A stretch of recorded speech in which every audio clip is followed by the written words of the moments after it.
Assalamualaikum warahmatullahi wabarakatuh. Perkenalkan, kami dari kelompok 9 Palembang izin mempresentasikan hasil diskusi kami tentang reproduksi tumbuhan dan beranggotakan saya sendiri, Diah Kusuma, Ahsan, dan Setiabudi.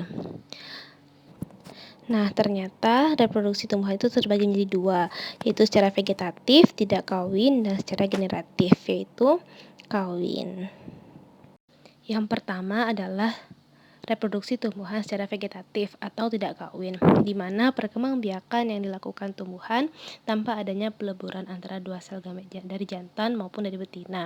Untuk jenis vegetatif itu sendiri ada dua cara, yaitu vegetatif secara alami dan vegetatif buatan. Selanjutnya ada generatif atau kawin, yang dimana terjadi setelah ada peleburan dari sel gamet jantan dan sel gamet betina.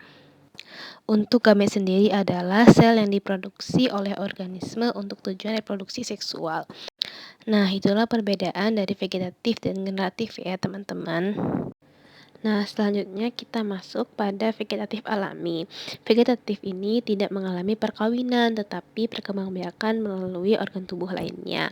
Nah, seperti contohnya nih, terjadi di rizoma, sebuah batang yang tumbuh mendatar ke bawah tanah, yang seperti contohnya jahe dan kunyit.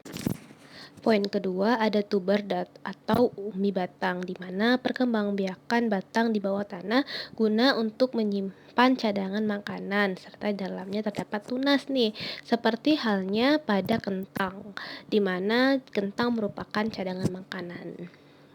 Lalu ada lagi bulbus dan umbi lapis, yaitu umbi yang memiliki batang berlapis-lapis dan tumbuh di bawah tanah. Contohnya adik-adik pasti tahu, yaitu iya, betul, yaitu bawang bombay dan bawang merah, seperti yang ada pada gambar ya, Dik. Sebenarnya masih banyak contoh dari vegetatif alami ini. Beberapa ini hanya disantumkan oleh kakak sendiri ya.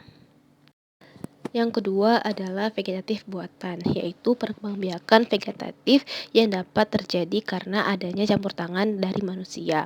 Contoh pertama adalah mencangkok, yaitu perkembangbiakan pada tumbuhan dengan cara mengupas kulit tanaman berkayu yang selanjutnya dilapisi oleh tanah dan juga dilapisi oleh plastik sehingga tumbuhlah akar.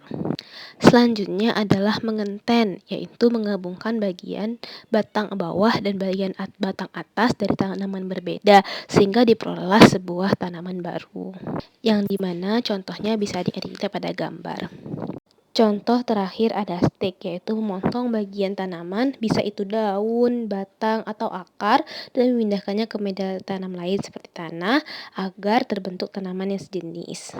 Selanjutnya ada generatif. Nah, pada reproduksi ini tumbuhan harus memiliki alat kelamin berupa putik yang harus ada pada betina dan benang sari pada jantan, baik dalam satu bunga ataupun tidak. Putik dan benang sari harus bersatu untuk membuat zigot.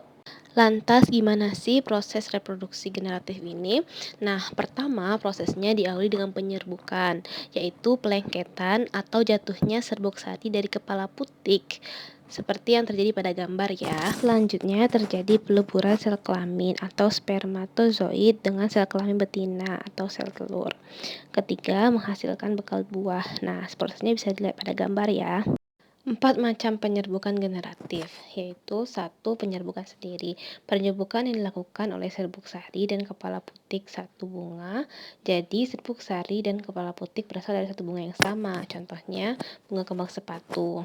Lalu 2. Penyerbukan tetangga. Penyerbukan yang terjadi saat serbuk sari jatuh kepada kepala putik bunga lain. Jadi serbuk sari dan kepala putik berasal dari bunga yang berbeda namun tetap dalam satu pohon. Contohnya pada pohon salak ya. Selanjutnya ada penyerbukan silang. Penyerbukan yang terjadi pada satu serbuk sari yang jatuh kepada putik bunga dan tumbuhan lain. Namun walaupun dari asalnya berbeda, tumbuhan ini masih satu jenis yang sama. Keempat, ada penyerbukan blaster, yaitu penyerbukan yang terjadi saat serbuk sari jatuh ke kepala putik dari bunga dan tumbuhan yang berbeda jenis, namun masih sama satu famili yang sama. Contohnya pada cabai dan cabai merah. Nah, yaitu beberapa faktor penyerbukan. 1. Penyerbukan angin, di mana angin juga membantu Benang sari menjatuh putik sari, jatuh benang sari. Nah, atau nama lainnya anemogami. Ada juga penyembuhan yang dibantu oleh hewan, di mana lebah dan kupu-kupu saat mencari nakstar, mereka juga membantu penyerbukan. Nama lainnya adalah zoidiogami. Selanjutnya ada penyerbukan air atau hidrogami, di mana juga air membantu penyerbukan yang terjadi untuk tumbuhan. Nah, keempat ada penyerbukan manusia, di mana juga manusia dengan sangat detail melekatkan benang sari dan putik sari, atau juga disebut autopogami. Nah, seperti itulah tayangan dari kami. Sekian, terima kasih. Wassalamualaikum warahmatullahi wabarakatuh.